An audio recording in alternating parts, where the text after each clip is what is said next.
الحمد لله رب العالمين، والصلاة والسلام على رسول الله الأمين المبعوث بخير دين، الهادي إلى صراط الله المستقيم، الصادق الأمين، سيد الأولين والآخرين، إمام المتقين، قائد الغر المحجلين، وعلى آله وأصحابه الهداة المهديين، ومن اهتدى بهديهم واستنى بسنتهم واستقام على شرعهم إلى يوم الجمع والدين. أحبتي الكرام، نقف اليوم مع بطل من أبطال الإسلام، ومع شخصية من شخصيات التاريخ الإسلامي الفذة، وهو رجل ترك أثرا كبيرا في التاريخ يعرفه القاصي والداني.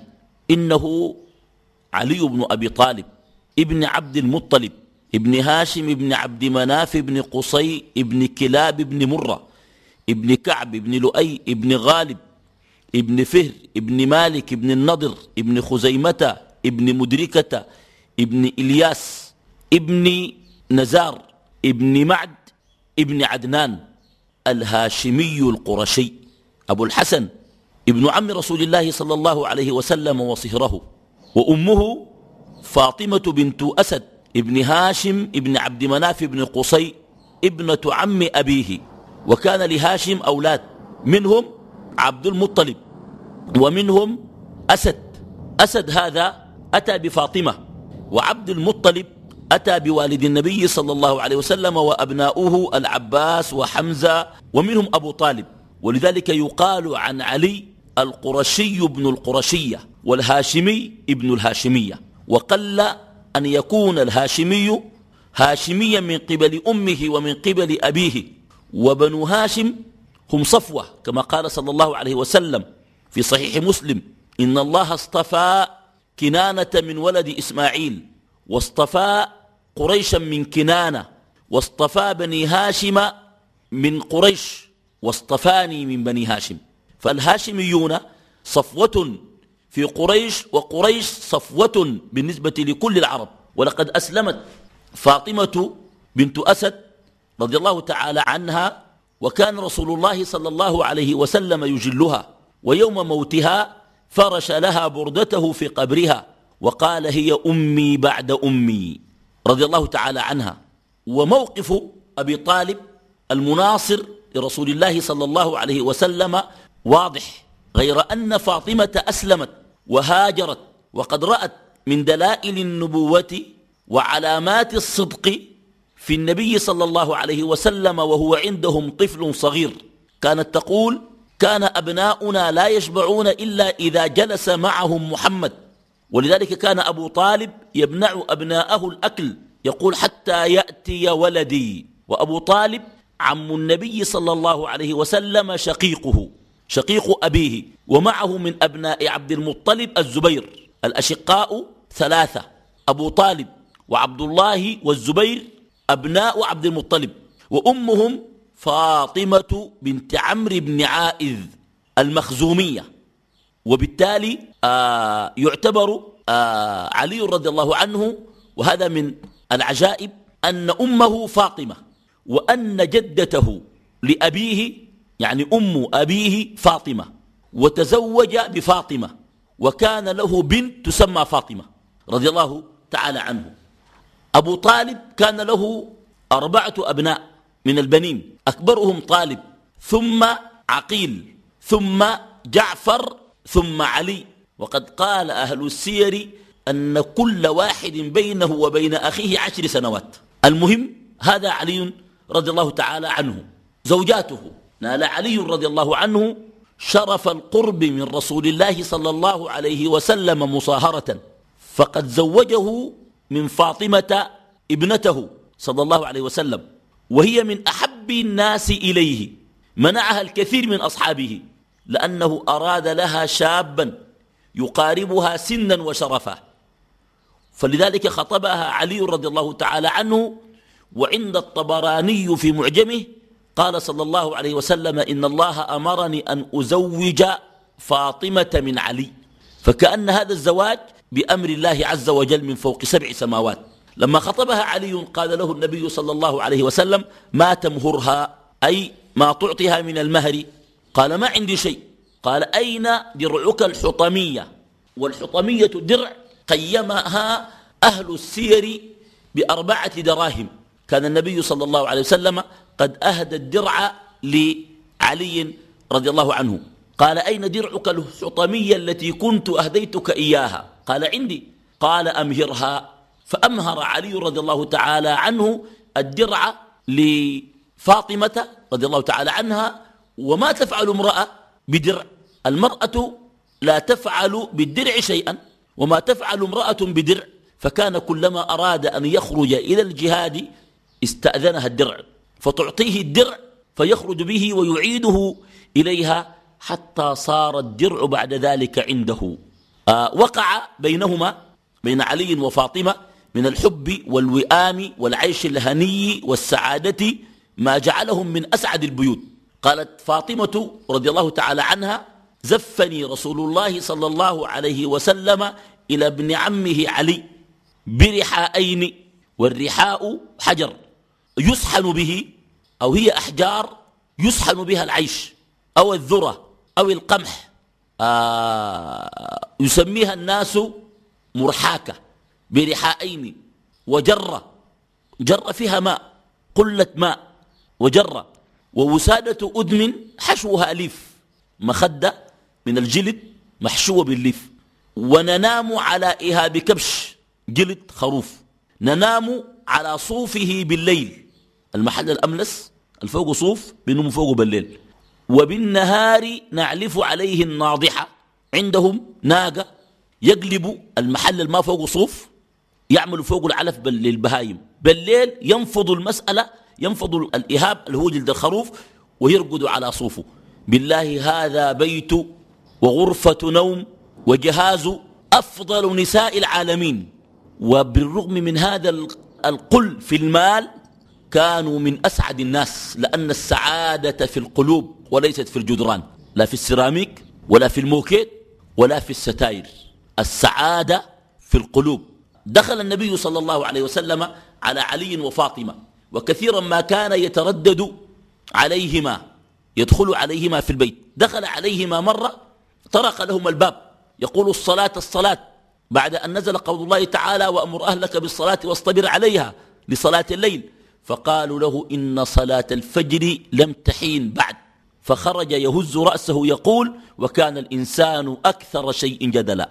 ودخل مرة صلى الله عليه وسلم على علي وفاطمة، وقد آووا إلى الفراش. الفراش قلنا له إهاب الكبش ده، فأرادا أن يقوما فنهاهما، وجلس النبي صلى الله عليه وسلم على الأرض بينهما، ومد قدمه حتى مست برد قدمه صدر علي. فسألته فاطمة رضي الله عنها خادما يخدمها، تريد خادما يخدمها، فعلمهما الأذكار.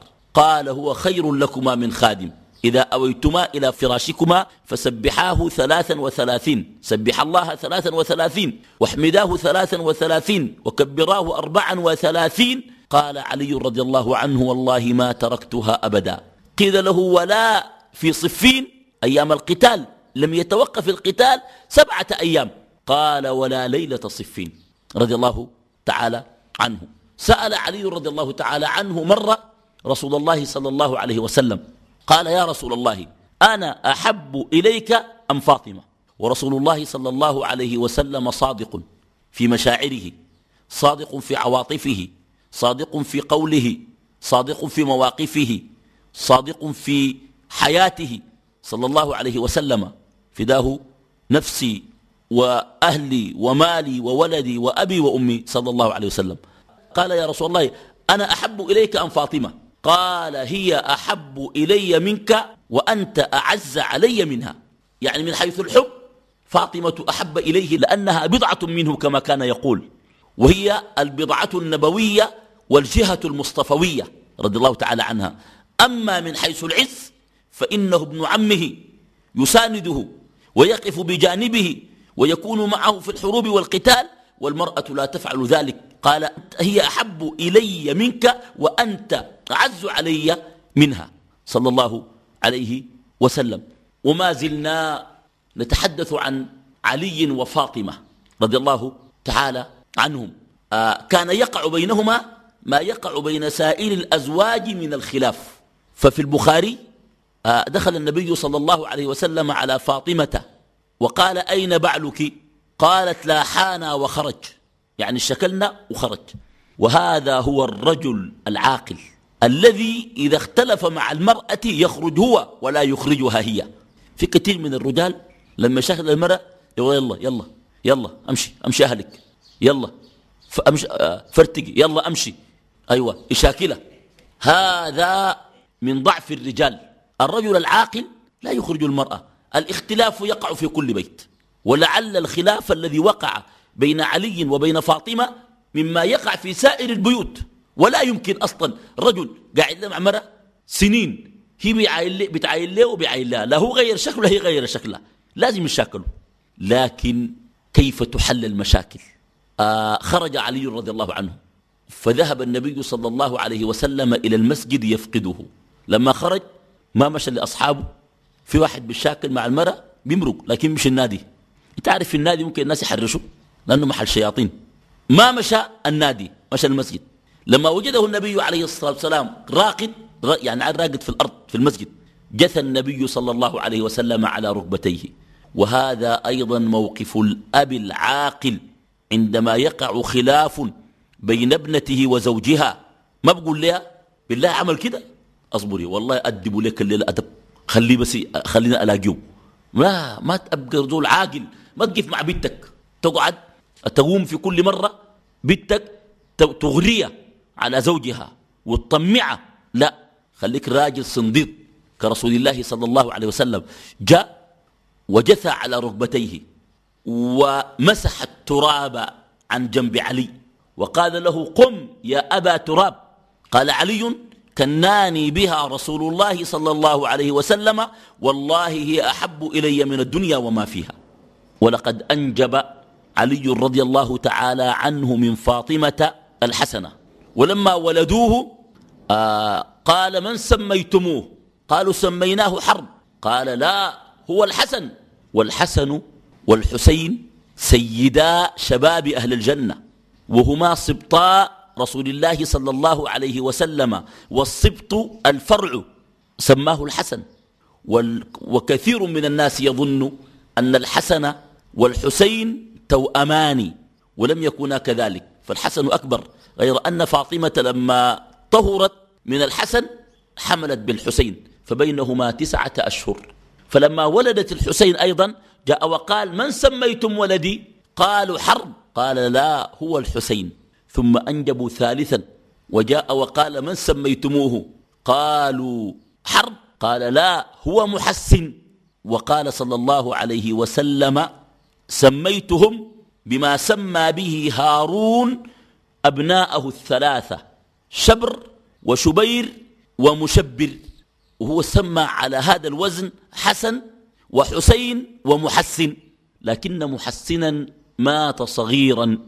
وكذلك أنجبت رضي الله تعالى عنها أم كلثوم، وهذه التي تزوجها عمر بن الخطاب، وقد مر بنا هذا في حديثنا عن سيرة الفاروق رضي الله عنه عمر. أم كلثوم بنت علي، وكانت صغيرة في 15 من عمرها، ولما تزوجها عمر كان فوق 50، غير أنه تزوجها طمعا في نسب رسول الله صلى الله عليه وسلم، لأنها بنت علي وأمها فاطمة رضي الله تعالى عنهم جميعا. وأنجبت له زينب أيضا. لم يتزوج علي رضي الله تعالى عنه في فاطمة حتى ماتت، وكان يجلها وكان يحبها، وكان بينهم من الحب ومن الوئام ما بينهم.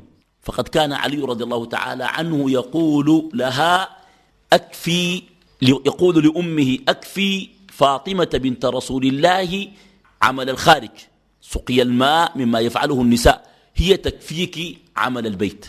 يعني قسم المهام بين أمه وبين زوجته. وهذا كثير في المجتمع الآن، تقع مشاكل بين الزوجة وبين أم الولد، ويحصل نزاعات وصراعات عنيفة جدا. الأم ترى أنها أحق بولدها، والزوجة ترى أنها أحق بزوجها، لأن لها من الخصوصية ما ليس لأحد، ولها من القرب ما ليس لأحد. ولكن الرجل الحازم والأمة العاقلة والزوجة الصالحة يمكن أن يعيشوا في وئام كما عاش هذا البيت السعيد، بل هو من أسعد البيوت التي عرفتها البشرية. من الذي بين علي وفاطمة من الحب والوئام، دخل علي رضي الله تعالى عنه على فاطمة فوجدها تستاك بقضيب من أراك، فأخذ السواك منها ووضعه بين عينيه، شال المسواك رفعه كده خدت بين عينه وخاطب السواك، وترك فاطمة تسمع. قال: حظيت يا عود الأراك بثغرها، أما خفت يا عود الأراك أراك، لو كنت من أهل القتال قتلتك، ما فاز مني يا سواك سواك. وهذا من أرقى الكلام وألطفه. تأمل كيف تكون وقع هذه الكلمات على نفس فاطمة رضي الله تعالى عنها. وهذا يدلنا على أن عليا كان متعدد المواهب، ففي القتال بطل مغوار وفارس كرار وشجاع لا يبارى، وفي العلم عالم وقاض. كان علي يقضي وهو صغير، أرسله النبي وهو شاب حدث إلى اليمن ليقضي، فقال: لا أستطيع. قال: بارك الله لك في قضائك يا علي، فلم يخطئ علي بين اثنين رضي الله تعالى عنه. لذلك كان عمر بن الخطاب رضي الله عنه يقول: أعوذ بالله من معضلة ليس لها أبا الحسن. أي مشكلة علي ما تكون حاضرة قال دي ما بقدر عليها. كان يثق في رأيه ويثق في قضائه. كان عالما بالقرآن. يقول الحسن البصري رضي الله عنه أخذ بالقرآن عزائمه وعلمه، فكان منه في رياض مونقة وأعلام بينة رضي الله تعالى عنه. وكان شاعرا فذا كما سمعتم هذه الأبيات، وكان إماما وإداريا محنكا. وسوف نعرف ونقف على مواقفه رضي الله تعالى عنه في خلافته. لقد عاش علي رضي الله عنه في الزمن الصعب، ولكنه أبى إلا أن يكون نزيها وأبى إلا أن يكون عفيفا. وهو الزاهد العابد الورع التقي الزكي النقي، فهو صاحب المواهب المتعددة. إذا وعظ أبكى القلوب، وإذا تكلم شاعر فصيح، وإذا قام الليل في محرابه عابد وراهب متهجد، وإذا برز إلى القتال البطل المغوار والفارس الكرار رضي الله تعالى على أبي الحسن. ثم أزواجه وزوجاته بعد أن توفيت فاطمة رضي الله تعالى عنها، تزوج علي رضي الله تعالى عنه بليلى بنت مسعود بن خالد، وقد أنجبت له أبا بكر وعبد الله. وتزوج بأم البنين بنت حزام فأنجبت له العباس وجعفر، سمى العباس على عمه وسمى جعفرا على أخيه. وأنجبت له عثمان وعبد الله.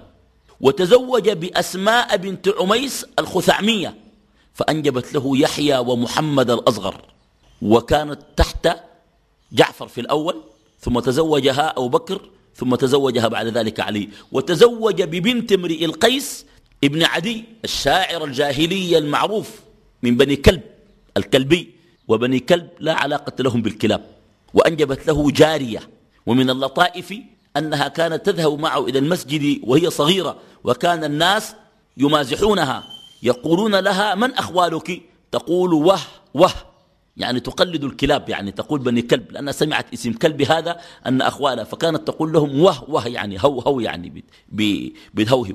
وتزوج رضي الله تعالى عنه بأم سعيد بنت عروة بن مسعود الثقفية، وأنجبت له محمد الأوسط.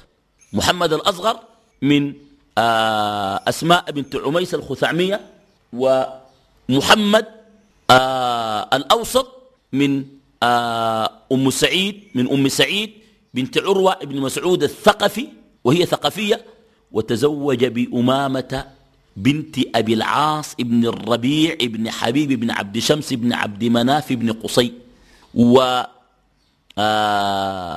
أموي من جهة أبيه أبو العاص، والأمويون من صميم قريش، بل هم من أبناء قصي. وكذلك أمه هالة بنت خويلد. وكان أبو العاص متزوجا ببنت النبي صلى الله عليه وسلم زينب، وأنجبت له أمامة. وأمامة هي التي كان يحملها رسول الله صلى الله عليه وسلم في الصلاة، حفيدته، ويعني كان يحبها ويحملها في الصلاة معه.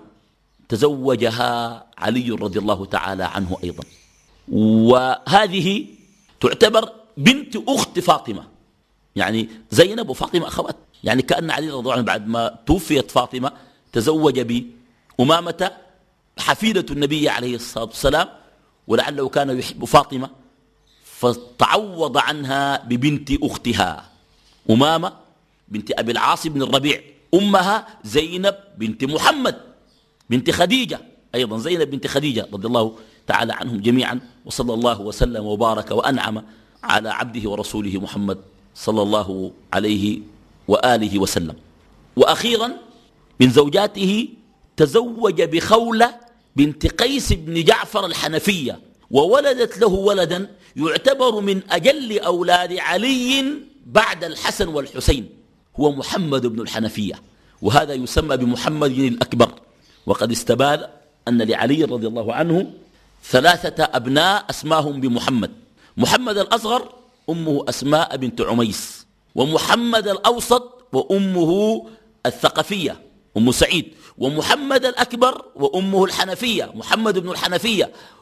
وكان عالما جليلا، وهذا ليس لأن علي كانت له أزمة في الأسماء، يعني ما أسماء كثيرة، محمد محمد محمد، إذا إنه يقول الأصغر والأوسط والأكبر، نعم، لأنه كان يحب رسول الله صلى الله عليه وسلم. معلوم أن عليا لزم النبي صلى الله عليه وسلم صغيرا وأسلم صغيرا، بل حتى لما انتقل النبي إلى بيت خديجة أخذ معه علي، أولا لأنه أسلم وقريب إلى نفسه، ثم أراد أن يخفف على عمه أبي طالب. علي رضي الله عنه رضع أخلاق النبوة قربا ونسبا ومصاهرة وإيمانا وتقا رضي الله تعالى عنه. فضائله ومناقبه، فضائله كثيرة تملأ الآفاق وتسد الشمس، لكن بعض هذه المرويات عنه ضعيفة ومكذوبة وموضوعة، كقول القائل: أنا مدينة العلم وعلي بابها. قال السخاوي رحمه الله في المقاصد الحسنة فيما اشتهر من الأحاديث على الألسنة: موضوع لا أصل له. ونحن لا نحتاج إلى أن نمدح عليا بأحاديث مكذوبة ولا بمرويات ضعيفة، فالصحيح والقوي والمسند من حديث النبي صلى الله عليه وسلم في فضائل علي ومناقبه كثيرة، وأنا أروي لكم الآن بعضها. ما صححه الألباني في السلسلة، قال النبي صلى الله عليه وسلم، والحديث أصله في السنن: من كنت مولاه فعلي مولاه. يا سلام، أجزل الرسول عليه الصلاة والسلام مولاه، علي مولاه شاء أم أبى. وما ورد في صحيح مسلم: لا يحبك لعلي الخطاب إلا مؤمن ولا يبغضك إلا منافق. لا يبغض علي رضي الله تعالى عنه إلا منافق، نعوذ بالله. اللهم إنا نحب عليا ونشهدك على حب علي. وجاء في الصحيحين، وهذا من أعظم المناقب، في خيبر: لأعطين الراية غدا رجل يحب الله ويحب رسوله، رجل يحب الله ورسوله ويحبه الله ورسوله. قال عمر: والله ما تمنيت الإمرة إلا يومئذ، حتى يدخل في هذا الفضل العظيم. يعني ما أراد الإمرة لذاتها، إنما لما في هذا الأمر من الصفات والخصال. وأصبح الناس وكل يقول: من يكون يا ترى؟ وكان علي رضي الله عنه مرمدا، أي بعينه رمد، ولذلك كان متأخرا. فقال النبي صلى الله عليه وسلم لما جاءه الناس: أين علي؟ وكان في مؤخرة الصفوف، فتقدم علي وبه رمد، فبصق النبي صلى الله عليه وسلم على عين علي فبرئت بإذن الله، وما شكى بعد ذلك أبدا. ثم أعطاه الراية وقال: اغزوهم بسم الله وانزل بساحة القوم وادعهم إلى الله، لئن يهدي الله بك رجلا خير لك من حمر النعم. فحمل علي الراية وقال: الله أكبر، خربت خيبر. ففتح الله على يديه بعد أن استعصت أيام وليالي. وفي البخاري أن النبي صلى الله عليه وسلم خلف عليا في المدينة في غزوة تبوك على أهله، فتكلم أهل النفاق وتكلم المنافقون فيه وقالوا ما خلفه إلا لحاجة في نفسه منه، يعني صلى الله عليه وسلم عنده موقف من علي رضي الله عنه. فلما سمع علي الكلام وقد خرج النبي عليه الصلاة والسلام أدرك النبي صلى الله عليه وسلم في الطريق وقال يا رسول الله إني لا أرضى أن أكون مع النساء.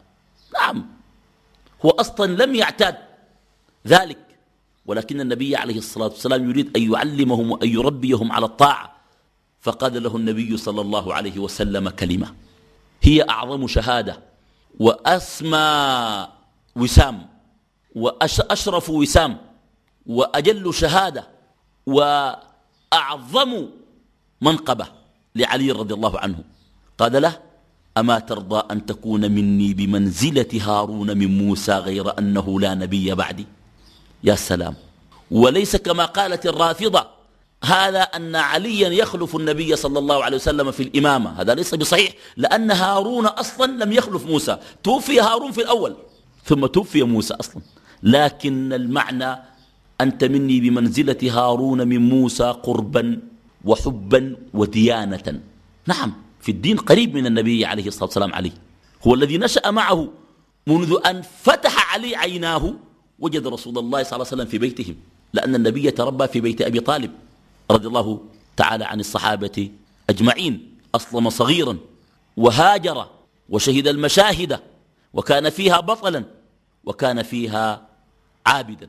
دخل ضرار ابن ضمرة الكناني على معاوية على معاوية بن أبي سفيان رضي الله عنه بعد أن هدأت الأمور، وكان ضرار من أتباع علي رضي الله عنه، فانضم إلى معاوية وآل الأمر إلى معاوية رضي الله تعالى عنه. والخلاف الذي وقع بين الصحابة سوف نقف عليه في الدرس القادم. ومقتل علي رضي الله عنه كان نقطة فاصلة في التاريخ، لأنه بعد مقتل علي ظهر الانحراف الفكري في الأمة وظهرت تيارات الرفض والتكفير، وما قتل علي رضي الله عنه إلا بأيدي التكفيريين الآثمة الذين استحلوا دمه بعد أن كفروه. سبحان الله، قوم يكفرون علي رضي الله عنه، فكيف لا يكفرون بقية الناس؟ نعوذ بالله منهم. المهم لما آل الأمر إلى معاوية ودخل ضرار، قال معاوية بن أبي سفيان يا ضرار صف لنا عليا. قال اتركني أعفيني. قال لا أتركك. قال أما وإنك قلت، لأنه يعلم أن معاوية كان خصما لعلي رضي الله عنه وقد بينهم حروب. قال كان والله شديد القوة، شديد القوة معروف من نفسه، طويل المدى، يحكم عدلا ويقول فصلا. صحيح والله، تتفجر الحكمة من جوانبه وينطلق الخير من لسانه. صحيح، حتى من المشهور أن علي رضي الله تعالى عنه جاء إليه في مشكلة في زمن عمر رضي الله عنه، امرأة أنجبت طفل ل6 أشهر، يعني تزوجت بعد 6 أشهر وضعت. الرجل استراب في هذا الطفل، فجاءوا قالوا يا وليه في مرة بتولد في السافع عمره 6 أشهر. فجاءوا إلى علي فقضى بأن الولد للفراش، لأنه يمكن أن ينجب الطفل ل6 أشهر، مستدلا بقول الله تعالى وحمل وفصاله 30 شهرا، 30 شهر. وقال والوالدات يرضعن أولادهن حولين كاملين لمن أراد أن يتم الرضاعة، 30 والحولين 24، 30 شهر و24 شهر تنقص بدك 6 أشهر. الحمل والرضاع 30 شهر والرضاع 24 شهر، معناه كذا الحمل يكون 6 أشهر. وكذلك جاءته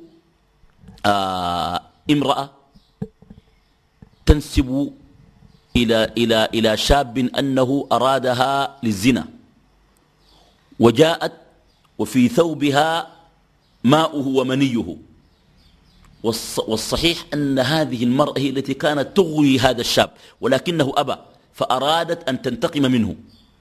قامت جاب الصفار بيض ووضعته في ثوبه وجاءت إليهم، فجاءوا بهذا الشاب والشاب يبكي ويبرئ نفسه. فلما رفع الأمر إلى علي عرض على هذا البيض نارا، هو زي المني، صفار بيض في هدومه، قام عمل فيه نار، بقى بيض مطقش، طلع بيض مطقش، ريحته ظهرت وظهر خلاص بيض طوالي، فعلم كذبها. عشان كده قال ضرار: كان شديد القوى طويل المدى يحكم عدلا ويقول فصلا، تتفجر الحكمة من جوانبه وينطلق الخير من لسانه، يعجبه من اللباس ما خشن ومن الطعام ما جشب. قال: يستوحش من الدنيا وزهرتها ويستأنس بالليل ووحشته.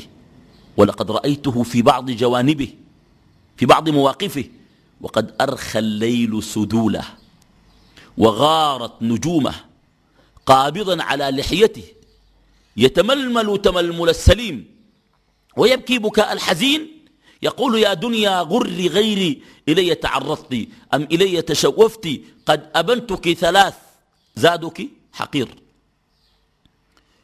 وعمرك قصير وعيشك حقير، آه من قلة الزاد ووحشة السفر وبعد الطريق. ثم بكى.